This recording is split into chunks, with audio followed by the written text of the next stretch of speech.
My name's Mohammed Islam. Everyone calls me Izzy, that I'm my friends. I'm 48 years old, and my journey started, I think it was around 2011, when I got diagnosed with kidney disease. I went to go see the doctor, just doing an MOT check basically, and they did my blood pressure and they found it was slightly elevated. So they started me on some tablets and asked me to come back after a month, which I did. And my blood pressure was still elevated, and they couldn't understand why it was raised even with the medication.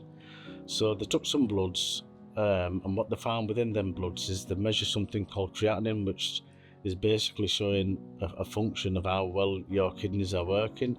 And I think at the time my creatinine levels were about 90, so they were slightly elevated, and I think normal range might be 50 to 70. So they became a little bit concerned, and said we need to refer you to the consultant. So I went to go see, I think it was Dr. Wright in Halifax. Whilst they were there, he said the way they'd have to find out what was going on is to arrange for the biopsy, but there was no panic, no rush. He'd get me in within 4 months to do that. Took some bloods and said, off you go, on your way, carry on with life. The next day I was working.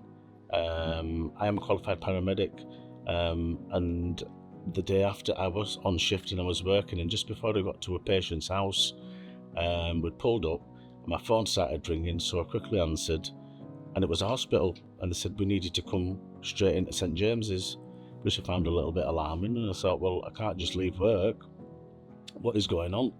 And they said your blood levels have come back abnormal and we need to see you straight away. So I obviously dealt with the patient that I was with, sort of person that I am. And then I called, got in touch with my supervisor and said I've had a phone call and I need to leave work and go to hospital. So I did do. And it was there I was informed straight away that they wanted to do a pre-op, they wanted to do the biopsy pretty much there and then. And my creatinine levels had jumped from, I think it was 90 to 415, which left me with a kidney function of 16%. And my life just sunk. It was like a big hole opening in front of me, thinking, what on earth is going on? I've just gone from being a normal, healthy, bloke, working, partner, children, normal lifestyle, to being told, oh, your kidneys are acting. I can't recollect if the symptoms were there, but they must have been there from what the doctors were saying. Because when I was diagnosed, I said I had backache. Well, backache's quite broad, isn't it? You've got a big back, but where are your kidneys? They're at the back. And I did used to have pain, but I just put that down to working. The fatigue and the tiredness, and a lot of people have a misconception about your kidneys in the sense where you think if your kidneys fail, you will know the symptoms. Well, a lot of people don't even realise, and they can go into hospital at 2-3%, and that's when they are literally about to pack in and stop altogether. So mine were working to a point, but the fatigue and the tiredness was there, but I just misinterpreted them for something else. And it's actually a scary thought, because at the moment I can't remember the numbers, but I was reading a paper from Kidney UK, and they reckon, I think at the moment there's about 40 or 50,000 people across the country on dialysis. They reckon that might increase tenfold in the next 10 years.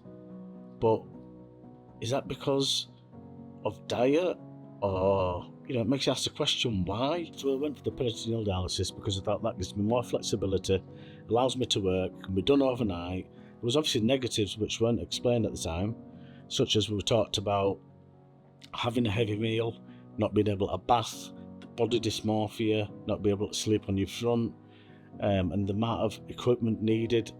However, it worked for me to a point. But one of the key things that I would turn around and say, I just wish Kidney Information Network was around at that time. I just wish it were here 12 years ago. It's a one-shop stop. Everything's validated. We know it's factual. We know it's moderated. It's safe for patients, to the point where there's clinicians on there, there's patients on there, there's peer support on there.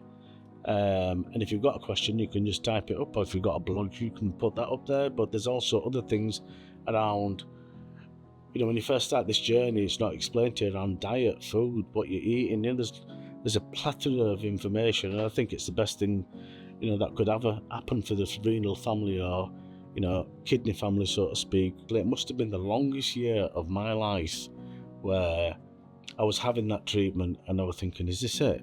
Is this my life?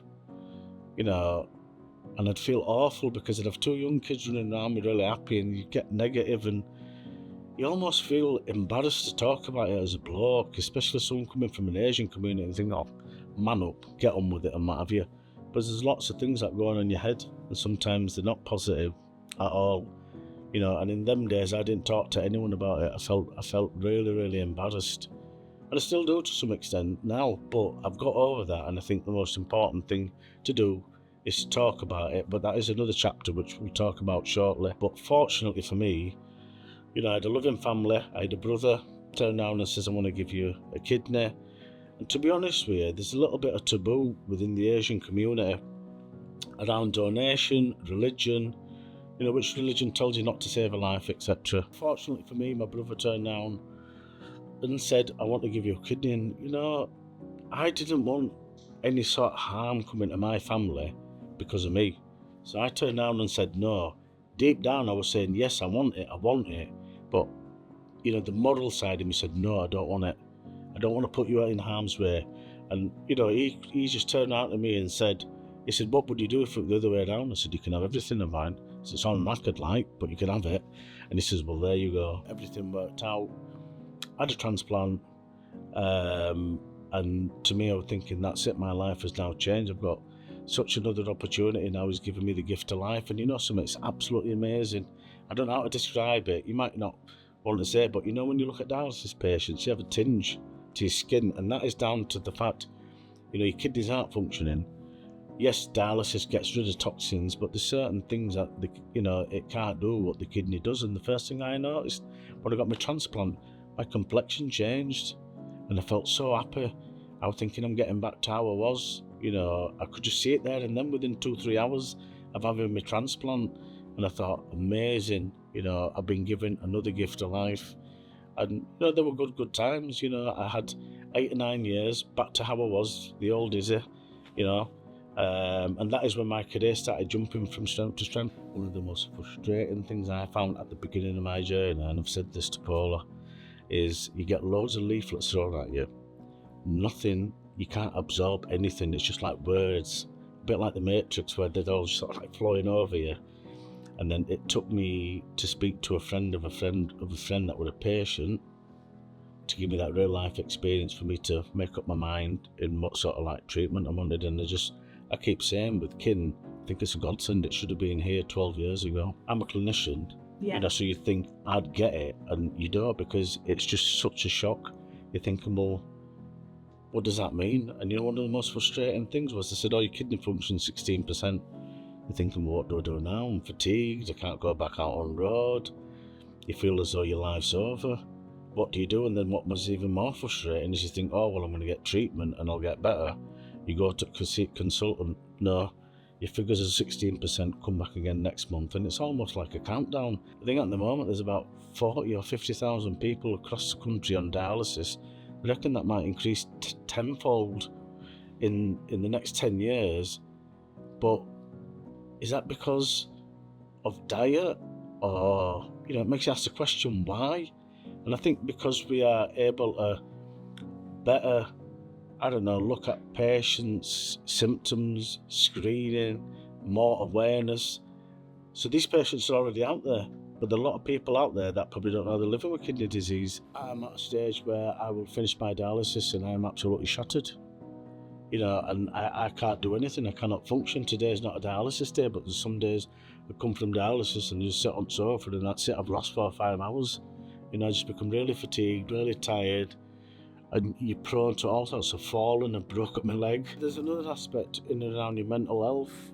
And I went through some tough, challenging times. I'm not proud to say it, although I think the way we do things is you need to talk about it. I found myself in a very unpleasant situation. I'm just fortunate that I'm sat here and, I might have had a rope in my hand and I was in the loft and my dog was barking at me, which brought me back to my senses. I feel embarrassed talking about it, but I think the worst thing you can do is bottle it up. Speak to someone, talk to someone. Health is your wealth. Money is not everything. Although, yes, it helps pay the bills and what have you, but I'll be honest, Well, you know, my missus still works part-time. She came up to me and said, oh, we'll work put full-time. I said, why? Why are you working full-time? If we can't manage, we'll lessen our expenditure and we will manage. And I see the more of my children and my missus now than I've ever done in all of my life. And that is all that matters to me. Money's not the end of the world. And I think life teaches you that. That is why I say health is your wealth. Not just as a broad sort of term, but literally. When I was first diagnosed, I think it's a little bit like your head in the sand, in the sense where you don't really know what's going on. You know you've got kidney failure, you know you're going to go see the doctor. But one of the most frustrating things is people looking at you thinking, well, you're absolutely fine. There's nothing wrong with you. You're getting up and about, you're walking, you're working and all the rest of it. That's when it starts playing a part in your mental health. I think the thing that changes and what freaks out, well, what did freak out my children is having a tube sticking out your back. But at the same time I felt really, really bad because my children were quite young when I was first diagnosed. We'd only just had Caden, he'd only been about... Had we had Caden? I don't think we did. I think we said Eliza. So she was really young, and I just always found it guilty, but I thought I should be doing more as a father. But I was just too fatigued to do anything, and that had a bit of a toll. I just sat there and I started crying, and I said to Mrs. I said, you didn't sign up for this, and I don't deserve you. I said, and who wants to be stuck with a disabled bloke with a tube hanging out of his belly? I said, you can leave me if you want. Just leave me. I mean, the response I got was a slap. But I don't blame her for that, because it'd have been the other way around, in health and in wealth and all the rest of it. But it's your mind doing that to you, and all you're doing is pulling yourself away from people so you can start thinking lots of other stupid things. And what you need is people and a loving family around you. I just wish Kidney Information Network was around at that time, because what I found was getting lots of facets of information here, there and everywhere, lots of information, couldn't really absorb it, didn't really give you opportunity to link with other patients. And then some of the information, when I'd look on the internet, is, well, is it valid? Where's it come from? Whereas Kin, I just wish it were here 12 years ago. It's a one-shop stop. Everything's validated. We know it's factual. We know it's moderated. It's safe for patients, to the point where there's clinicians on there, there's patients on there, there's peer support on there. And if you've got a question, you can just type it up. This is there to do a service for kidney patients, and it's the best thing that I've ever seen. I mean, don't get me wrong, there's lots of useful information out there from Kidney Research UK, various kidney charities, but this puts us all within one umbrella. Instead of me going to this site, that site, this site, it's all in one place. We can all get together and ask the questions and request the information that you need, and I think it's the best thing that's ever happened. I think peer support is absolutely vital, in the sense where you can go talk to clinicians, and with all due respect, sometimes some of them speak a different language, where they may speak to you and you will feel intimidated, or you will feel a little bit insecure and not sure, and you will say, well, that's what the doctor says and that's what it's about. However, that's not to say they're not doing a valuable bit of work. They are doing, but there's only patients that can relate to patients. If you talk to another patient, you can relate to them and say, oh, well, they will understand. It gives you the opportunity to do that. I think the most important thing we can do is talk. And, if you want any other sort of information and you're stuck to where to look for it, go to Kin.